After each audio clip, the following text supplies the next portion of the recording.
अभी मौसम चेंज हो रहा है और मौसम चेंज होने की वजह से कई बार हमें खांसी हो जाती है और वो जल्दी ठीक नहीं होती है। तो इसके लिए आप एक प्रेशर थेरेपी का प्रयोग कर सकते हैं और जल्द ही आराम पा सकते हैं। तो आइए देखते हैं किस तरह से आप एक प्रेशर थेरेपी का प्रयोग करके खांसी में आराम पा सकते हैं। देखिए, अगर किसी को खांसी हो रही है, ठीक नहीं हो रही है, तो इसको आप एक्यूप्रेशर के द्वारा ठीक कर सकते हैं। देखिए, ये जो आपका थंब का जॉइंट है, ये जॉइंट और यहाँ पर लगभग रिस्ट के पास, इसके साइड में इस तरह से आपको पॉइंट होता है। ये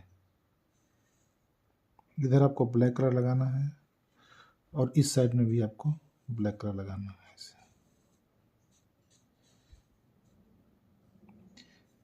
और इसको ब्लैक कलर लगाने से पहले ये दोनों साइड में इस तरह से आपको प्रेशर देना है। यहाँ पर देखिए, ऐसे ऐसे ऐसे ऐसे। या कोई टूल है आपके पास, जैसे मेरे पास एक टूल है जिम्मी, इसको यहाँ से ऐसे ऐसे जॉइंट के बाद इधर इधर प्रेशर दे सकते हैं। इस तरह से इधर भी देना है प्रेशर। इस तरह से आपको थंब के दोनों साइड में प्रेशर देना है इस तरह से, और ब्लैक कलर लगा कर रखना है। और दूसरा क्या करना है, जो आपका पाम है, हथेली है, इसके ऊपर जो आपका थंब के नीचे का पोर्शन है, ये स्वोलन जो फूला वाला पोर्शन होता है उठा हुआ, इसको ब्लैक कलर लगाना है बिल्कुल इससे। पूरा ब्लैक कलर लगा दीजिए। और इसके बाद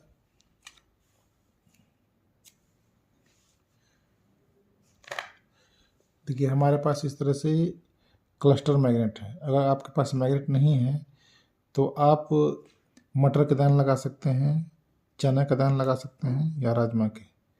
इस तरह से देखिए, हमने 3 लगाए हैं। अब इसमें 4 से 5 राजमा, मटर या चना के दाने लगा सकते हैं।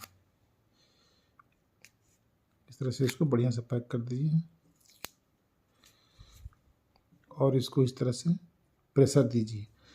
क्योंकि हमने मैग्नेट लगाया है तो इसको प्रेशर की ज़रूरत नहीं है। अगर आप राजमा सीड लगाते हैं, मटर या चना लगाते हैं, तो उसको बार बार प्रेशर देना पड़ेगा, हर 1 डेढ़ घंटे बाद इस तरह से प्रेशर दीजिए। इस तरह से आपने यहाँ लगाया, इसको दोनों हाथों में लगाना है और यहाँ पर जो है थंब है, इसके नीचे दोनों साइड में इस तरह से मसाज करना है। और आपको यहाँ पर भी जो 2 फिंगर है, इसके बीच में इस तरह से आपको ब्लैक कलर लगाना है। ठीक है। और आगे क्या करना है, जब का मिडिल फिंगर है, मिडिल फिंगर के इधर साइड में, साइड में इस तरह से आपको ब्लैक कलर की पट्टी पूरा यहाँ तक खींचना है, ऊपर तक, एक करीब 4 से 5 mm तक चौड़ी होनी चाहिए। इस तरह से आपको दोनों हाथों में करना है, यहाँ से यहाँ तक खींचना है। ये करना है आपको इधर दोनों साइड में, इसको प्रेशर भी देना है। और फिर तीसरा ये है यहाँ पर, और फिर चौथा ये। इतना आप करेंगे तो आपको खांसी बंद हो सकता है। तो थैंक यू सो मच।